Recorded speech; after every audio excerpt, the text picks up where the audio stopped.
This week on QDL, we talked to Jim Harrington, CEO of Harrington Management Systems, about innovation and more specifically, how and why the quality professional should be involved in the process. Find out more when we come back.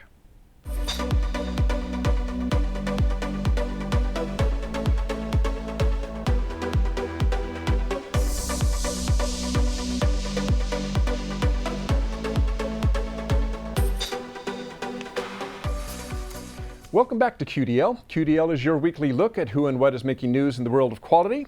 I'm Dirk Ducharme, Editor-in-Chief of Quality Digest. Today's QDL is brought to you by QMark, manufacturers of styli and accessories for the metrology and machine tool industries. QMark, whose motto is Same Day Styli.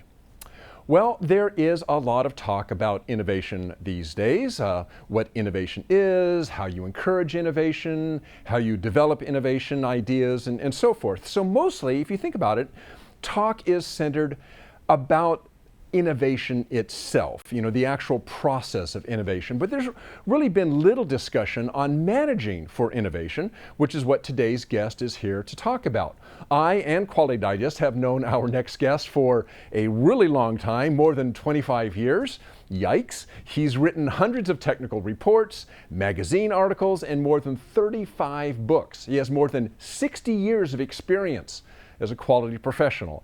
And you all know him. This will be Jim Harrington, and his company, Harrington Management Systems, has helped hundreds of companies improve their quality and productivity. Jim Harrington, welcome back to QDL. It's been a while since you've been on the show. Well, it's certainly great to be back. And I want to compliment you on your beard. It really looks good. Thank you. Years in the making. Years in the making. Okay, so before we dive into the topic of innovation, you and I had talked earlier, and also you've mentioned it, I believe you mentioned it in the intro to one of your new books, is why isn't the quality professional more involved in innovation? And I guess the real question is, should the quality professional be involved in innovation?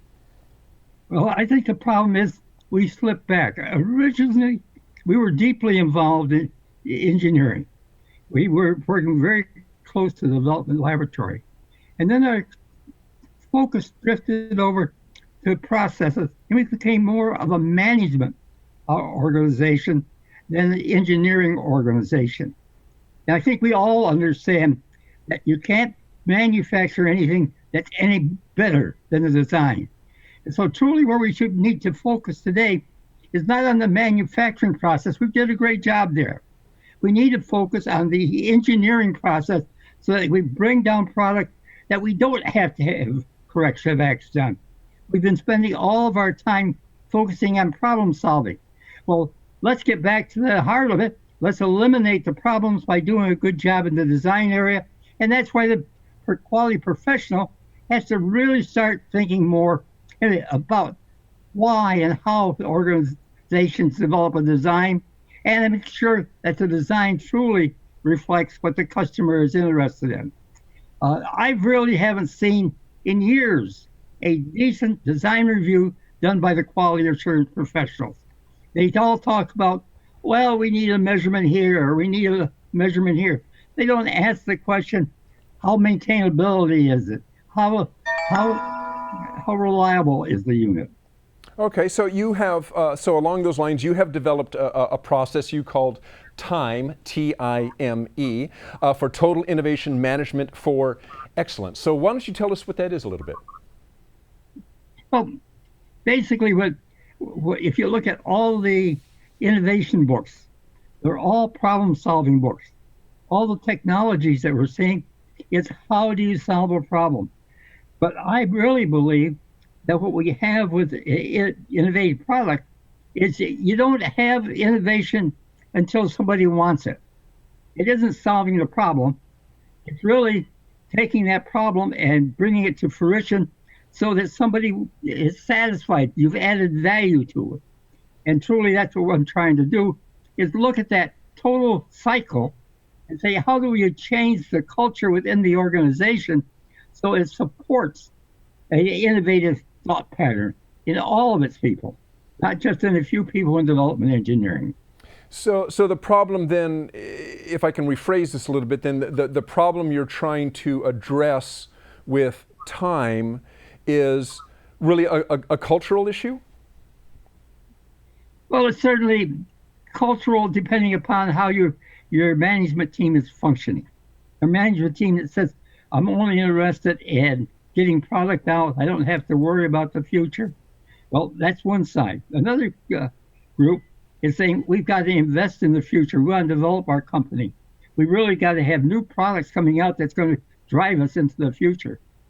And that requires a different thought pattern. We have to accept errors as being a problem. We have errors when we start doing innovation because we're taking risks. We take risks because that's the way we move forward. So you think about the whole situation in a very different way. You're no longer worrying about Six Sigma. What you're worrying about is how much it costs me to develop something that's brand new and something that my clients, my customers really want and are willing to pay for. Okay, and why did you develop this concept? What was what motivated you behind this? I saw us continuously focusing on a project. We said this particular project. We come in and we say it's innovative and we work on it. We problem solve it, but they didn't work on what's going to happen on the next project and the next project.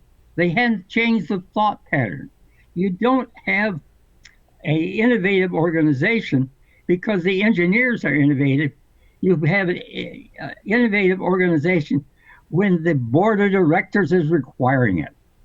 It's that requirement that you have to start to build it all the way through the organization where they realize the value of taking some risk. Too often companies are playing it safe. They look at the S curve and they start to see the S curve come up, which shows demand coming up, and then they come in latent. It's cheaper, I'll grant you that, but somebody has to drive the initial ones. It's those initial drivers that is moving us forward today. So if I understand you correctly, you're saying the board of directors or the higher ups, whoever they are kind of behind the curve when it comes to innovation. They're coming in after a need is determined. They're coming in too late. Yes, they really don't understand the advantages that they have in being a leader. Let's play it safe. Let's see if somebody else wants it and they spend the money in developing it. Then we come in and we come into slight corrective action, a slight improvement, and all of a sudden we're taking market away from the leaders. And you see that approach a great deal right now in Europe. And truly, if you rely on that, you're always going to be a follower. You're never going to be a leader. The companies that you see, like Google, Facebook, Apple, they're the ones that are out there taking a risk. They bring something out that they're not sure of, and they create a need for them, and that's what actually is driving them. But who does that? It isn't the engineer out in the laboratory. It's the board of directors that's saying, hey, we need to spend more money and focus on developing something new. Hey, we need to get managers that are interested in measuring based upon much more innovative they are, not on how good of problem solvers they are. The whole thing as far as problem solving, I think, was a disaster as far as quality is concerned. We turned out to be fantastically good problem solvers, not very good preventers. Okay. Talk about preventers. We really like to have problems because that's what we do good. And why do we do it good? Because we have more problems than anybody else. So how does the quality professional then, with what you're talking about, with kind of this new way of looking at innovation, how does the quality professional tie into that? Well, there's certain things that the quality professional can do. It starts way back, certainly with marketing engineering. You don't start when you've got a design. You start when the customer is saying, what would I expect? And you've got to be technically sharp enough to say, I understand what they would expect, but I also know how my technology is going to evolve so that we can get a specification that will be satisfactory 3 years in the future. So truly, the point that the quality professional has to get in is not in development engineering or manufacturing engineering. It's back in marketing, making sure that the marketing specification for the product truly reflects a innovative future for the organization. Okay, so to get my head around this a little bit, the path might be customer feedback is coming in. The quality manager, hopefully the quality people are seeing this customer feedback.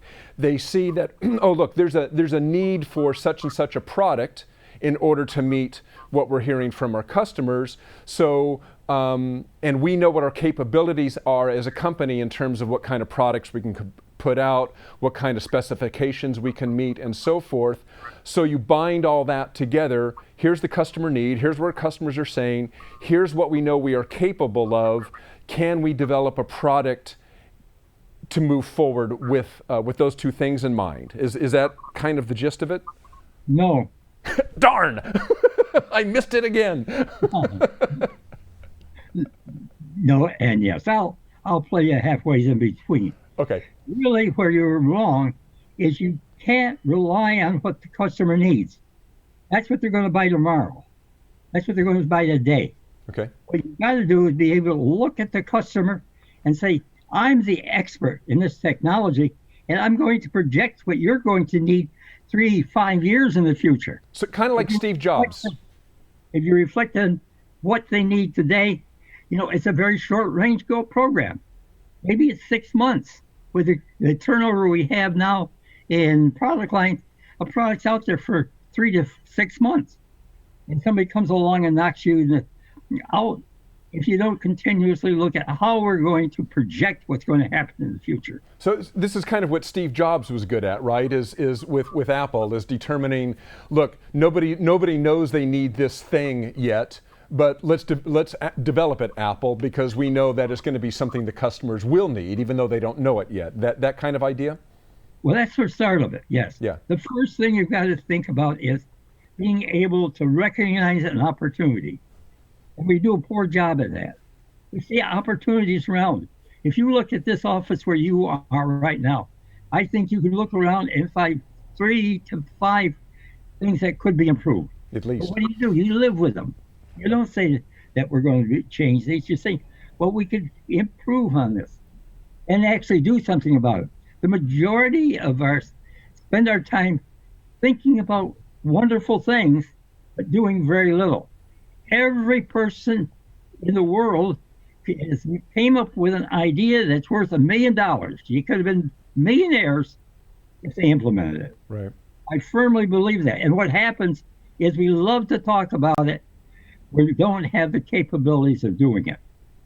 So what you're really looking at in an innovator is that combination between an inventor and an entrepreneur, where you can come up with an idea and you can understand the process that allows you to bring it to fruition.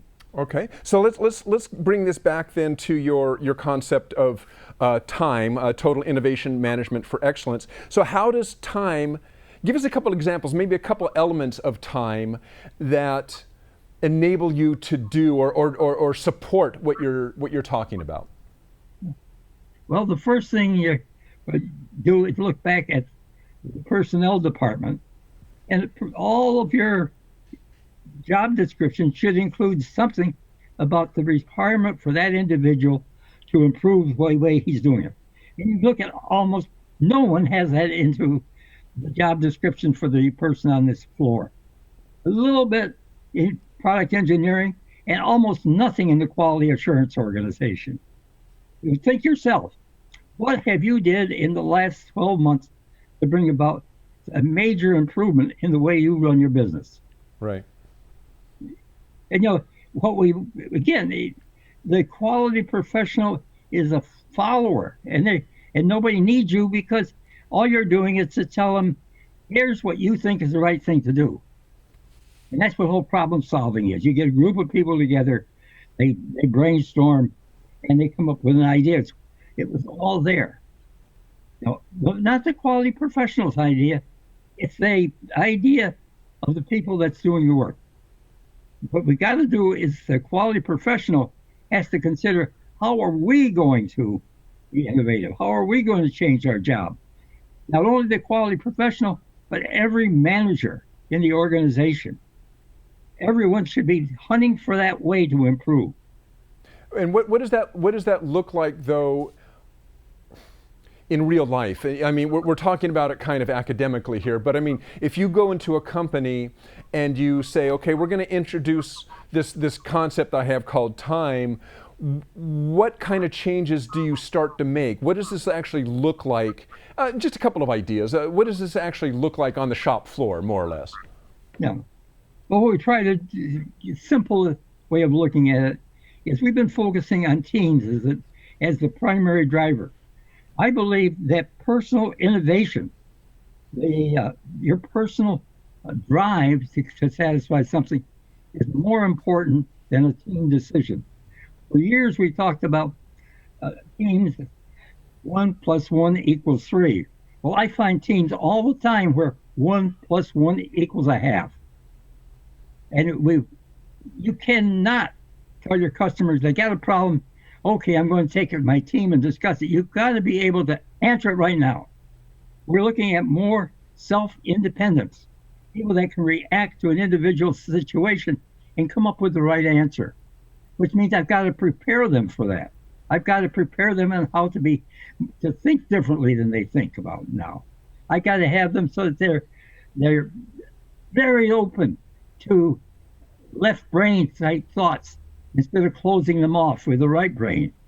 So truly what we're looking at is a different way of thinking, where you're looking at individuals and expecting individuals to be able to make decisions related to the problems they run into. Truly, that's a good starting point. And that's basically with the time process. It kind of tries to teach them how to do this. That's just one. That's just one building block out of the whole 16 building blocks. Okay. It's one area that we see as important. We're looking at a whole new way of rewarding people, rewards and recognition that's going to reinforce people. We're coming up with new ideas. We're being creative. I have companies I'm working with now that they'll help them an employee come out with a new idea that is completely resistant to anything that's going on in the company, and they'll help them get up and get the company started and get them out so that they support them to get them going. They encourage breaking off with new ideas and doing something with it. And that's what you got to do. You can't think a person, because he has an idea that doesn't fit the model of your organization, that's bad. It shows their thinking, and it's a type of thinking that you need from everybody. Certainly, we're looking at a whole different strategy, getting away from processes and getting into more of the automation, mechanization. We're looking at how you can actually use AI to drive our manufacturing processes. There's a whole world open to us today with the technologies we have available, and we're still talking about brainstorming. There's something wrong. Right. Well, I mean, Jim, you've over the 60 years you've been in. You've been around. Your company obviously has been around a long time. You guys have several, even certification type programs out there for project management and Six Sigma and total quality management and so forth. I mean, do you see time as a process that you are going to try to offer some sort of certification to as well? Is that going to be something else that your company does? What we set up is a 4-level medal program. And we start off with the lowest level. This is a creativity training that everybody in the plant gets, 100%. And it focused on how do you recognize an opportunity, and then what can you do about it? That's as far as it goes. But I want everybody to start with that basic thing where they're looking for opportunities to improve. And we call that the platinum level medal, and we actually give them a medal. Okay. That's to me the bronze level. The next level is the silver level. And here we're talking about how do we train project managers and people that are put in charge of implementing a program. How do we train them so they recognize what's really required? Because the best time to stop a program that's going to fail is before you start it. So there's heavy emphasis on doing that evaluation before you start committing vast amount of money into developing a product. So truly, we're looking at business case analysis that are much more thorough than anything we're doing today. Okay. That's another example. Truly, we're looking at establishing a measurement system that actually looks at how do you measure creativity in marketing? How do you measure creativity in sales? Those are the two primary interfaces with our customer. And any quality organization that has significant resources focusing on improving the way that the two companies are doing business, right? The way marketing is doing their business. Marketing is always a bad place. They always estimate that this is the demand. You come in 50% over or 50% under. If it's 50% over, everybody's working 3 shifts as hard as they can. If it's 50% under, then you got all sorts of equipment and costs setting and not doing it. We need to have good marketing definitions of where the opportunities are going. And quality needs to be involved in that. That's the starting point. Then you should carry it back through.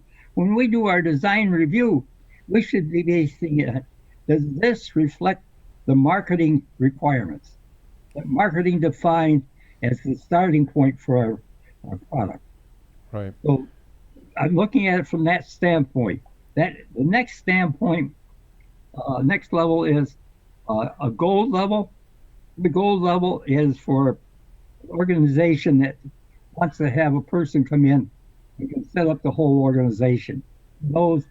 Here's the way a job description should be redone. He knows how to get flow through the process. He knows the whole system related to how do you prepare marketing specifications that are worthy. More product is sold because of the way it's packaged than what it's made. Okay. Time after time, you buy something when you go in the store because of the package it is in, rather than what the product is itself.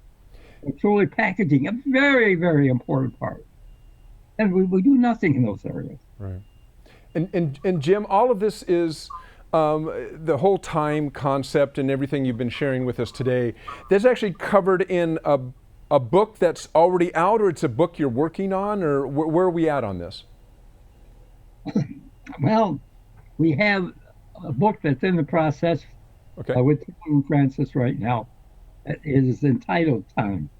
We have just come out with another book that's really looks at the process of innovation. And it's broken it down into 3 phases: the creative phase, the production phase, and the delivery phase. And that book takes you step by step on an individual project, how you actually look at a total innovative process so that you get maximum return on the investment and make the right decisions at the right time. And was that the book? You sent me a draft of the book, and it looked like there were several sections. Each was written by kind of a different author or different expert on specific topics. Is that the book you're talking about? Because that was pretty interesting, that format. Well, that's the format I'm using in the Time book, and the reason I did that was I wanted to get the best person who could talk to me about AI. That's the person I got. Okay. I can write up a good chapter on AI, but not good like he did. Okay. I wanted somebody that was marketing and doing marketing every day, and it's a way of life, and that's the person I wanted to write that chapter. So I selected in each case the individual I felt that was the most competent in that area. And my contribution was how I tie this all together into a working system that will help manage your organization. Okay. Well, Jim, we're about at the end of our time here. So the book you're talking about, Time, do you know, is that due out maybe sometime this year, or do you have a time frame for when people can look for that? It will be out probably in full time period. Okay. We're working right now on doing the drafts on it. The book is completely written. It's a matter of just publishing it. Okay. Well, Jim, thanks for joining us today. It was really interesting, kind of the concept of bringing the quality professional more integrated into the innovation process. I think that's really interesting. I just want to have our quality professional a good engineer. I don't figure that a good quality professional is somebody with a BA. And that's what we've been getting. Yeah. You can't, I go to the quality organization conferences, and the booths are all focusing on problem solving, not on engineering. Nobody's talking to me about how I can get a more reliable product anymore. Nobody's saying, how is this product manufactured so that easy to maintain and repair? And the whole maintenance, the repair processes and the design today is absolutely terrible. There's such opportunity in the automobile business to come through with much improved repair processes so reduce the cost of car maintenance. Yeah. Well, Jim Harrington, thanks for joining us today. Really appreciate your time, taking time out of your day to be on the show with us. I appreciate that. Well, thank you very much. It's certainly a pleasure to be with you. I'm glad you like the beard.